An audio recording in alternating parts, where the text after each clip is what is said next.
राहुल गांधी जी ने अभी एक ट्वीट करा, उसमें बोला उन्होंने कि भारत लोकतांत्रिक देश नहीं है। राहुल गांधी जी, आपको यह समझना चाहिए कि अगर लोकतांत्रिक देश नहीं होता तो आप जितनी बकवास करते हैं वो एक तानाशाही देश में आपको कहां पहुंचाती। राहुल गांधी जी, आपको यह याद रखना चाहिए कि आप अलूल झलूल जो मर्जी आए, देश के लिए, देश के संविधान के लिए, देश में शहीद होने वालों के लिए, देश के लिए काम करने वालों के लिए कुछ भी बोल देते हैं, फिर भी आपकी अभिव्यक्ति की आजादी जो है वो निरंतर सुरक्षित है। ये लोकतंत्र है, इसलिए हो रहा है। पाकिस्तान जाइए, वहां बकवास करके देखिए, वहां आपको पता लगेगा। और एक और चीज, आप बोलते हैं लोकतंत्र नहीं है। अगर लोकतंत्र नहीं होता तो आप इतने करोड़ों का घपला करके बैठे हुए हैं, आपको यह आजादी होती कि आप खुलेआम घूम रहे होते। अगर यही बात है कि लोकतंत्र नहीं है तो इस देश के अंदर जितना वर्तमान प्रधानमंत्री को गाली दी जा रही है, क्या किसी और प्रधानमंत्री को इतनी गाली दी होती तो क्या वो बंदा बाहर होता? आप लोकतंत्र की दुहाई देते हैं।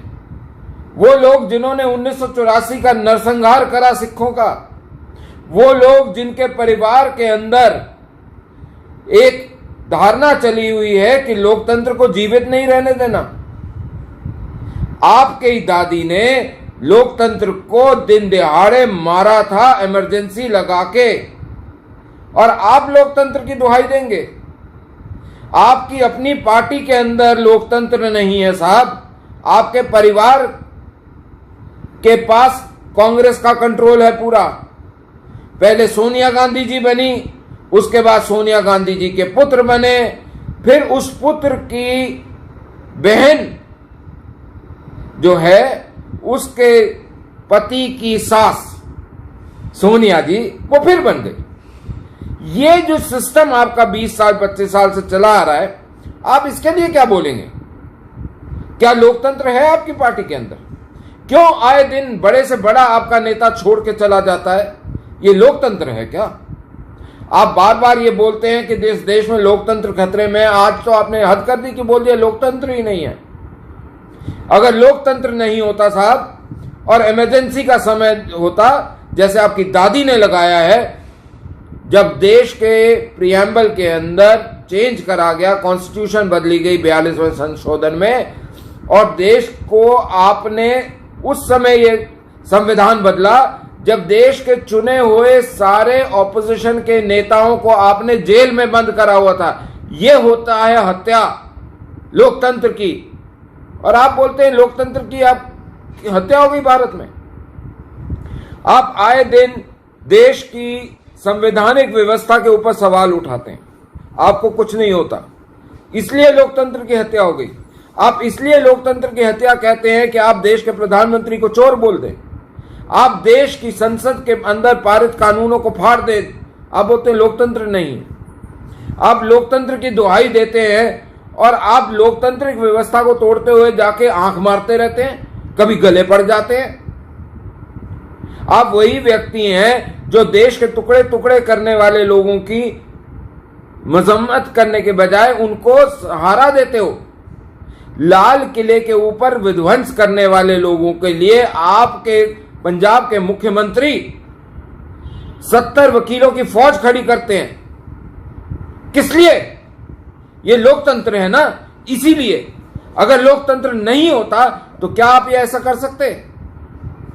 देश के अंदर, प्रदेश के अंदर, कहीं पे भी आप जाके कुछ भी बोल देते हैं, आपकी बहन कुछ भी बोल देती है। आज देश के अंदर सही मायने में लोकतंत्र है कि देश के प्रधानमंत्री को, देश में विभिन्न राज्यों के मुख्यमंत्रियों को आप कुछ भी कह देते हैं और उनके ऊपर कुछ नहीं होता। हाँ, इतना जरूर है कि लोकतंत्र के अंदर भी देश सबसे ऊपर है और देश के खिलाफ काम करने वालों के ऊपर केस डलेंगे, और ये केस डलने अच्छे हैं, क्योंकि आज ये एनजीओ के नाम पे, ये संस्थाओं के नाम पे, ये फिरंगी जो आके बकवास करते हैं हिंदुस्तान के लिए, मैं उनसे पूछना चाहूंगा, आपके देश में कितना लोकतंत्र है? क्या आपने आज तक किसी ने ये हिम्मत जुटाई कि उरुग्वे मुस्लिम के ऊपर आप जाके बोलें? क्या आप में इतनी हिम्मत है कि अपने देश से, अपनी सभ्यता से दूर करे हुए तिब्बतियों के लिए आपने कुछ बोला? क्या आप में इतनी हिम्मत है कि आप आगे बढ़ के बोले कि इस देश में गैर कानूनी तरीके से आ रहे रोहिंग्याओं को बाहर निकालो? क्या आप में इतनी हिम्मत है कि आप ये एक्सेप्ट करें कि महज प्रधानमंत्री बनने के लिए नेहरू जी ने देश का विभाजन एक्सेप्ट कर लिया था? नहीं कर पाओगे। लोकतांत्रिक व्यवस्थाओं का सम्मान करना सीखो राहुल गांधी, नहीं तो लोकतंत्र तुम्हारे को ऐसा भगा भगा के मारेगा कि पता नहीं चलेगा कहां गई तुम्हारी पुश्तें।